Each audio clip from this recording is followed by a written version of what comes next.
Hello everyone, मैं Ravinder, guest faculty of GP Badaun. तो applied mechanics की यूनिट नंबर 2 में आज आपके लिए ये लेके आए हैं law of triangle of forces, यानी बलों के त्रिभुज का नियम। तो बलों के त्रिभुज का नियम क्या कहलाता है? बलों का त्रिभुज का नियम ये कहता है, यदि किसी बिंदु पर लगे 3 बलों को परिमाण व दिशा में, यदि किसी बिंदु पर लगे 3 बलों को परिमाण व दिशा में किसी त्रिभुज की क्रमानुसार भुजाओं द्वारा निरूपित किया जा सके तो वो बल साम्य अवस्था में होंगे। ठीक है, तो यहां देख लीजिए, यदि किसी बिंदु पर लगे 3 बलों को परिमाण व दिशा में किसी त्रिभुज की क्रम से ली गई तीनों भुजाओं द्वारा निरूपित किया जा सके तो वो बल साम्य अवस्था में होंगे। कैसे, यहां पर समझने की कोशिश करेंगे। माना एक बिंदु पर 3 बल लगे हुए हैं, मैंने मान लिया बिंदु ओ पर पी, क्यू और आर, ये 3 बल लगे हुए हैं। अगर इन तीनों बलों की सहायता से या इन तीनों बलों को किसी त्रिभुज की क्रमानुसार भुजाओं द्वारा परिमाण व दिशा में निरूपित किया जा सके तो ये बल साम्य अवस्था में होंगे। तो मैंने यहाँ पर इंप्लाई डेट का साइन लगाया है। मैंने ले लिया पी बल, जो है वो पी बल को मैंने यहाँ पर ये डिनोट किया है। ठीक है, और पी से एक मेरे पास क्या है, क्यू। तो क्यू भी देखिए पी और ये क्यू। ठीक है, तो ये बल क्या है भाई, समांतर ये बल है। ठीक है, इस तरह से तो कोई भी बल होता है उसके लिए हम उसके पैरेलल शिफ्ट कर सकते हैं। इस तरह से ध्यान दें, कोई भी बल है उसको आगे पीछे उसकी पोजीशन को हम पैरेलली शिफ्ट कर सकते हैं। तो ये बल यह है, हमने इसको यहां पर शिफ्ट कर दिया इस जगह पर। ठीक है, तो मैंने यहां शिफ्ट कर दिया, ये क्यू बल हो गया मेरे पास। ठीक है, और ये जो मेरे पास आर है, ठीक है, आर के लिए मैंने इधर शिफ्ट कर दिया। यानी सेम लाइन ऑफ एक्शन पे भी हम बल के लिए शिफ्ट कर सकते हैं। तो यहां पर मैंने इसको इधर शिफ्ट कर दिया, इस आर वाले को, यानी आर मेरे पास इस डायरेक्शन में है, ये आर है, और इसको मैंने पैरेलली यहां शिफ्ट कर दिया। देखिए ध्यान दें, ये है ना, तो ये मेरे पास क्यू है, यानी क्यू, तो क्या हो गया आपका पी, है ना, पी क्यू आर, एक ट्रायंगल बन गया।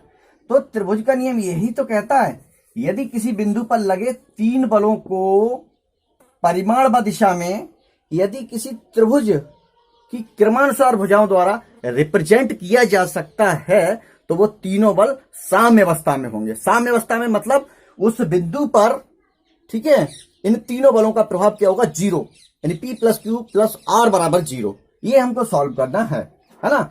तो हमने क्या किया भाई, यहां से त्रिभुज तो आपने बना लिया, मैंने बताया P बल को इधर, ठीक है, Q बल को इसके पैरेलल शिफ्ट कर दिया, ठीक है, और R को पीछे हटा दिया, इसकी लाइन ऑफ एक्शन पे आगे हटा दिया। डायरेक्शन जैसी है वैसी ही रहेंगी।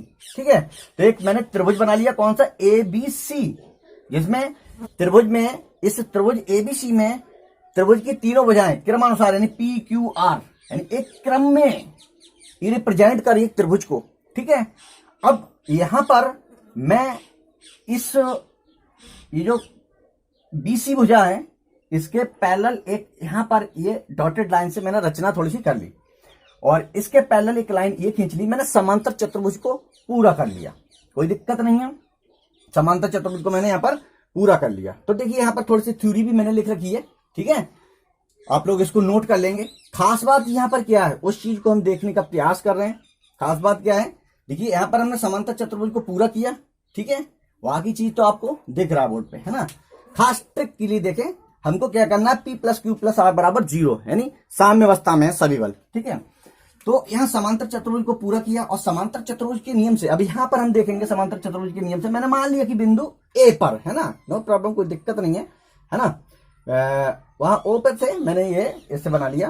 तो देखिए ये समांतर चतुर्भुज का नियम ये कहता ना, किसी बिंदु पर लगे 2 बल, एक ये बल लग रहा, एक ये बल लग रहा, भाई ये क्यू है तो ये भी क्यू होगा ना।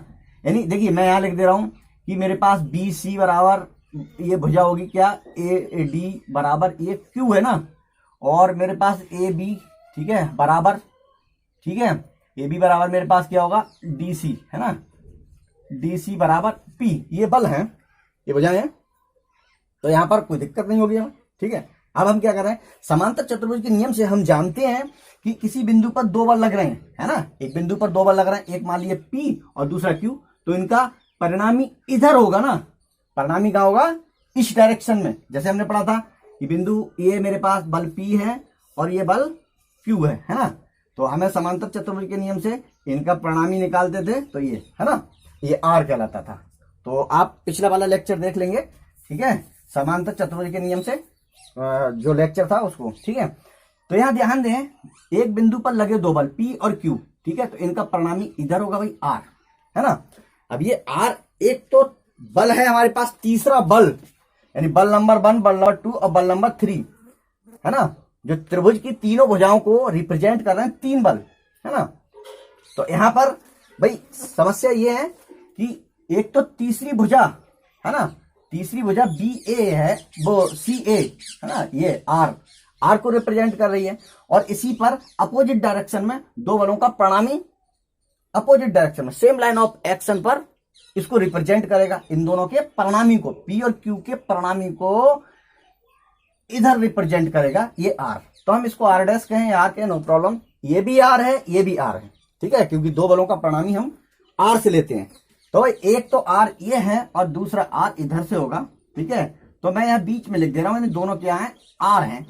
R क्या है ये, अगर त्रिभुज की बात करेंगे तो तीसरी भुजा है, और दो बलों के परिणामी की बात करेंगे तो दोनों का रिजल्टेंट है, ठीक है। यानी R उधर से, R इधर से, यानी दो बलों का ये रिजल्टेंट है। तो यहां पर देखिए समांतर चतुर्भुज के नियम से मैंने यही कहा है, यानी AB प्लस AD, ठीक है, AB प्लस AD, यानी दो बल जोड़ दिए P और Q, है ना, वो किसके बराबर होंगे, AC, है ना, AC। तो ये मैंने वैल्यू लगा दी P प्लस Q। AC की वैल्यू क्या होगी भाई, A और C की वैल्यू। तो यहां पर आपको पता होगा कि ये हमारे पास ये था AB, ये BC और CA, है ना, CA बराबर मेरे पास ये वेक्टर क्वांटिटी है, R है, ठीक है भाई।